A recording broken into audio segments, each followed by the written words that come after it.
주시는 하나님의 말씀은 마태복음 26장 47절에서 56절까지 함께 봉독합니다.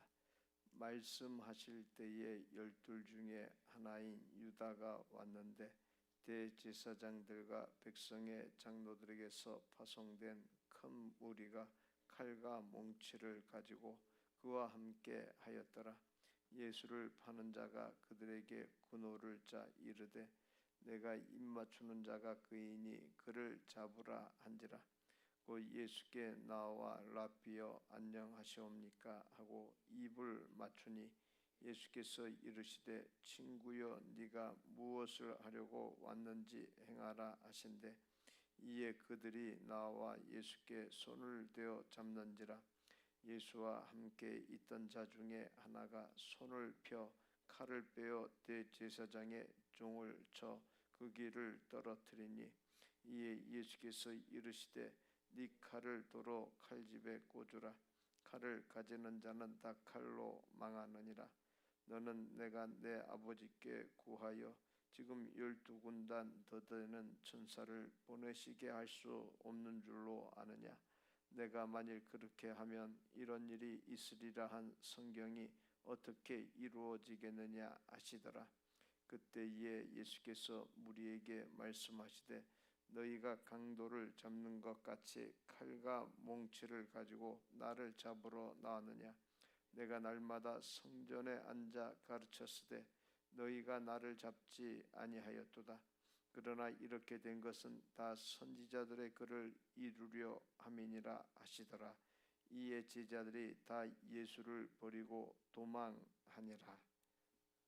예수님께서 겟세마네 동산에서 기도를 끝내시고 이제 제자들에게 일어나 함께 가자 말씀하면서 자신을 파는 자가 가까이 왔다 이렇게 말씀했습니다.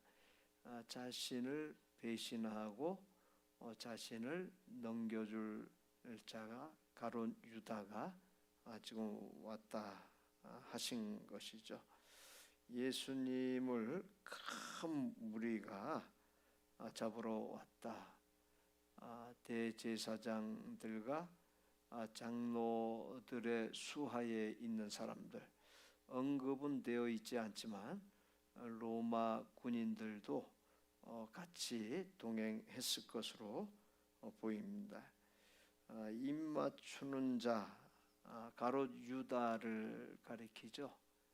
예수님께 입맞춤으로 말미암아 그것이 일종의 데리고 온 군인들에게 이제 신호죠.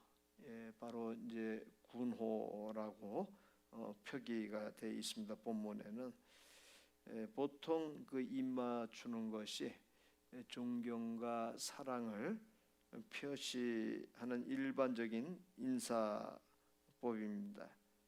그러나 가룟 유다가 그와 같은 행동을 함으로 말미암아 그것은 일종의 이제 배신과 위선의 상징같이 돼 버렸습니다.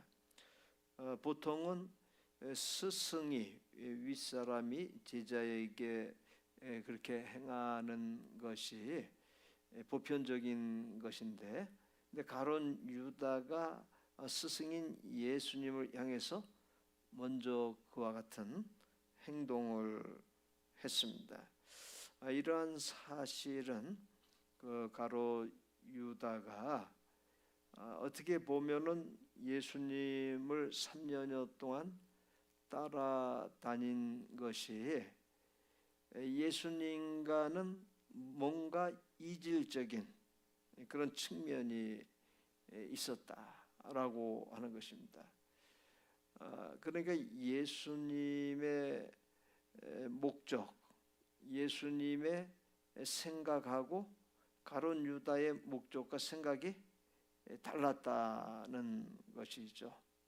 그런 것을 갖다가 바로 가룟 유다가 예수님께 입맞추는, 또 그 이전에는 대제사장들을 찾아가서 예수님을 은 30에 넘기기로 그 약속하는, 모의하는 그 모든 것을 봤을 때 예수님과 그 동상이몽적인 그런 측면의 모습이 가룟 유다에게 애시당초부터 있었다라고 하는 것이죠. 그럼 가룟 유다가 예수님을 끝까지 따라 다닐 수 있었던 것은 예수님에게서 그만한 그 포텐셜이 있었기 때문에 그렇게 따라다녔다라고 하는 것이죠. 그러니까 예수님이 가지고 있는 그 모든 능력, 이런 것을 봤을 때는 지금 식민지 상황, 로마 정권을 몰아낼 만한 그러한 모든 것이 예수님께 있다. 바로 그런 측면에서 가룟 유다가 기대하고 쫓았을 것이다.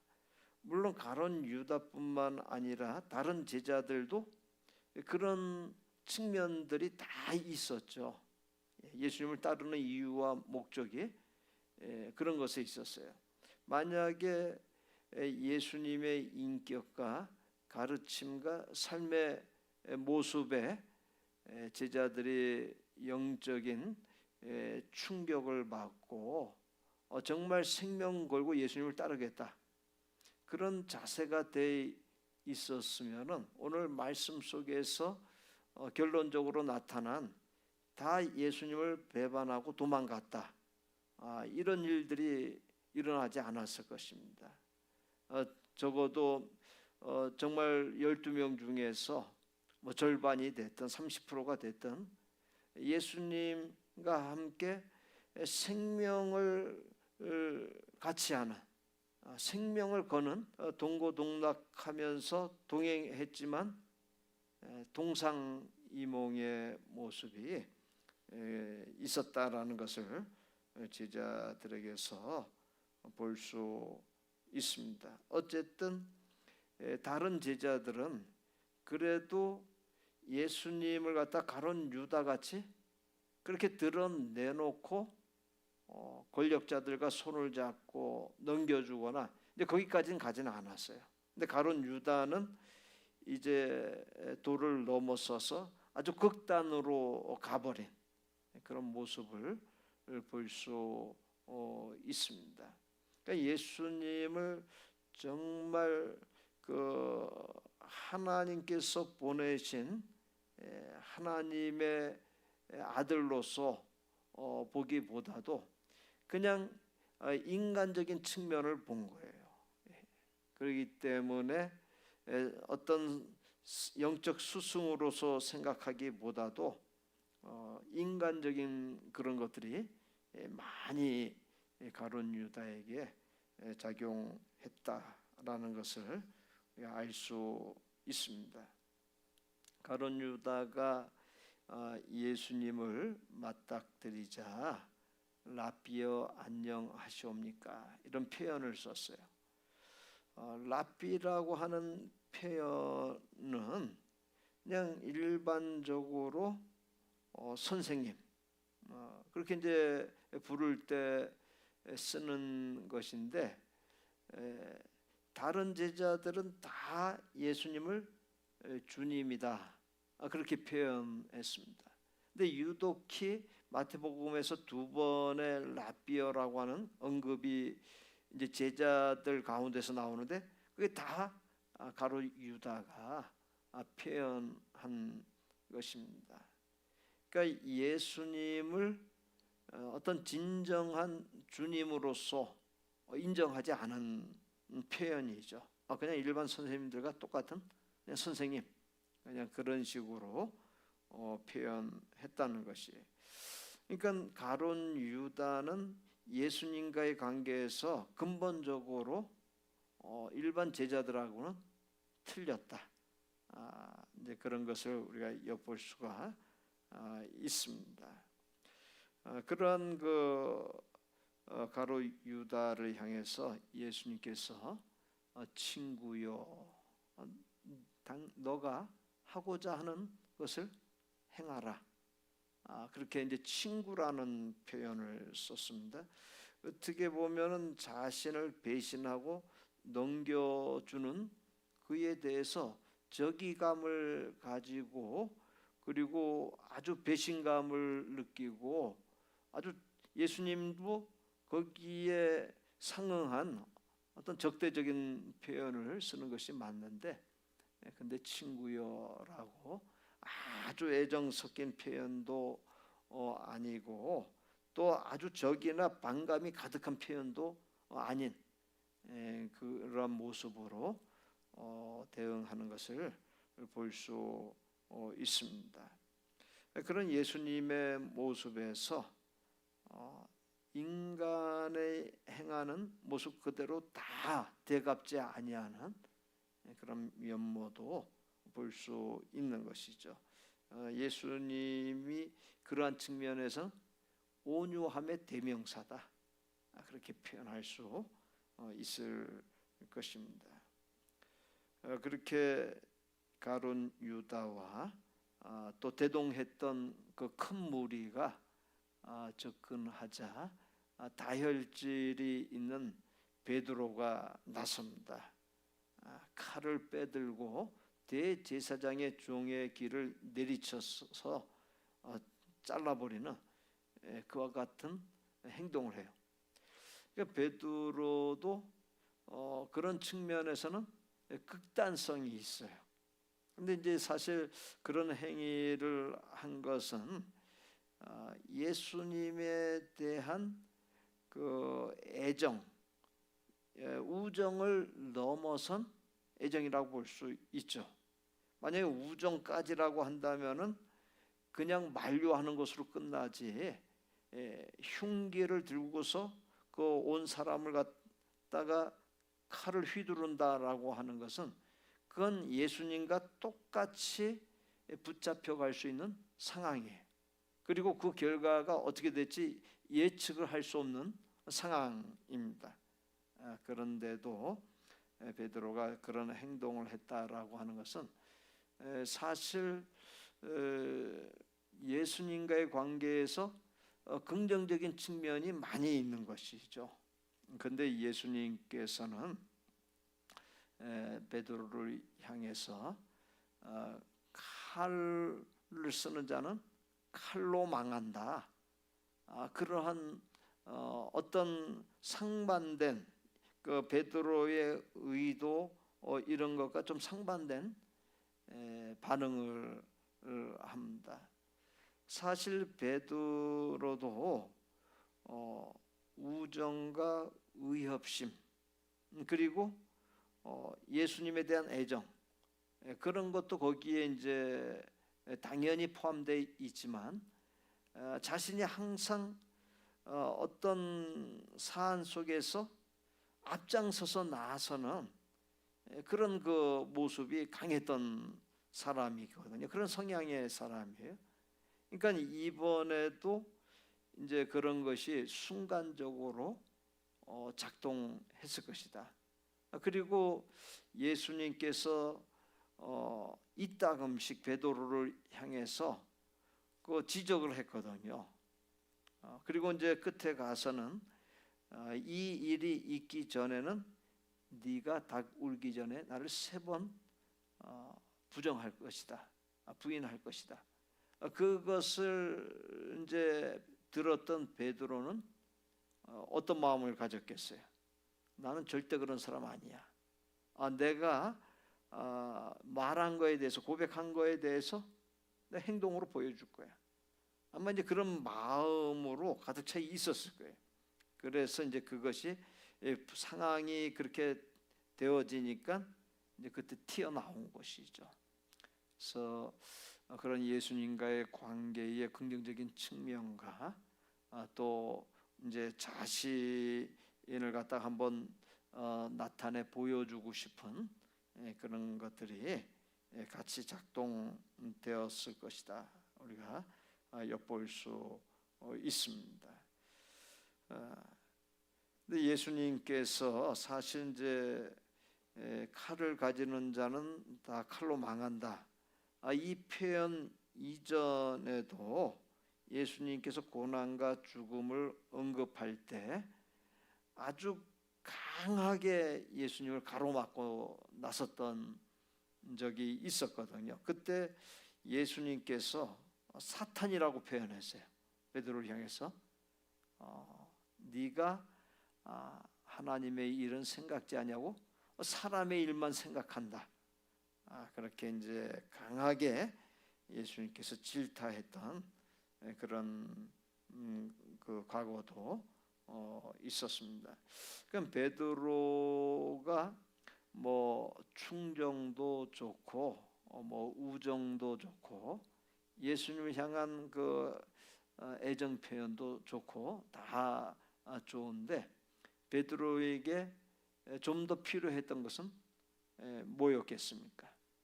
베드로가 좀 더 성숙해지는 모습. 이제 그게 사실 필요한 것이죠. 그래서 사람이 좀 깊어지고 성숙해져서 예수님 곁에서 예수님께 협력하는, 사실 이제 그런 게 좀 필요한 것이죠. 저도 목회하면서 저도 사람이기 때문에 부족할 때가 있어요. 또 뭐 실수 아닌 실수도 할 수도 있고. 근데 이제 교회는 제가 이제 모시고 있던 그 목사님 한 분이 그런 말씀을 했어요. 제가 그 말씀한 것을 목회하는 중에 그 잊혀지지가 않아요. 그 말이 목회라고 하는 것은 부족한 목회자가, 부족한 사람이 부족한 성도들을 아우러서 같이 가는 것이다. 그게 맞는 얘기예요. 그러니까 우리가 정말 오랫동안 목회를 하고 오랫동안 교회를 섬기고 해도 사람이 아주 깊어지고 그릇이 커지고 그렇게 이제 성숙해진다라는 게 이게 쉬운 얘기가 아니에요. 이게 무슨 짧은 세월 가지고는 어림도 없어요. 이거. 물론 이제 근본적으로 듬직하고 의젓하고 철들고 그러면 이제 낫죠. 나은데 근데 사람이 이제 배출되고 훈련 받아 가지고 이렇게 잘 갖춰진다라는 것이 쉽지가 않은 거예요. 또 어떤 면에서 훌륭하는데 또 어떤 면에서는 부족하고 연약함이 있고. 그러니까 성도들도 이제 다 그렇죠. 그래서 훈련이 필요하고 또 기간도 좀 필요하고 그렇게 되는 것이죠.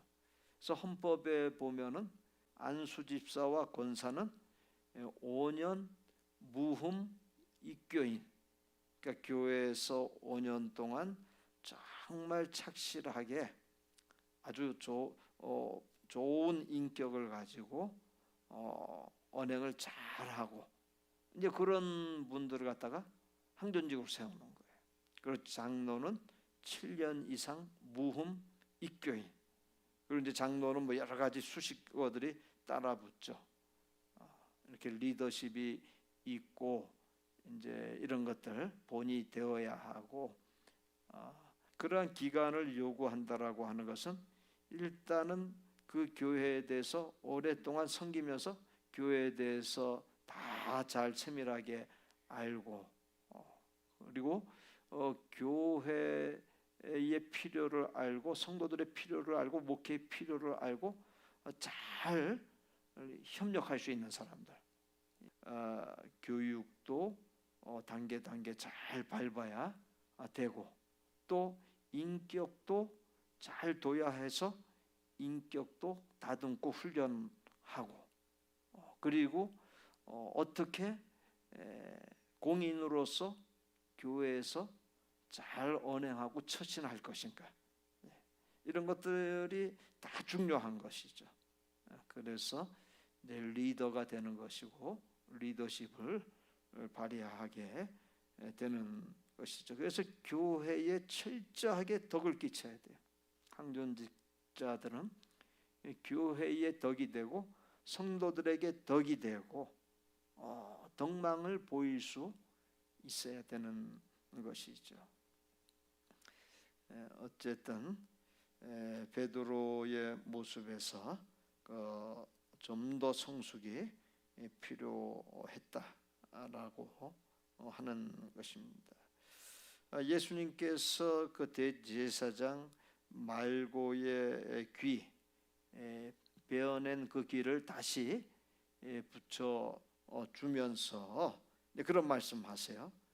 너는 내가 내 아버지께 구하여 지금 12군단 더 되는 천사를 보내시게 할 수 없는 줄로 아느냐. 내가 만일 그렇게 하면 이런 일이 있으리라 한 성경이 어떻게 이루어지겠느냐 하시더라. 이 말씀에서도 그렇고요. 이제 이러한 그 말씀들은 지금 예수님의 목적, 그걸 얘기해 주는 거예요.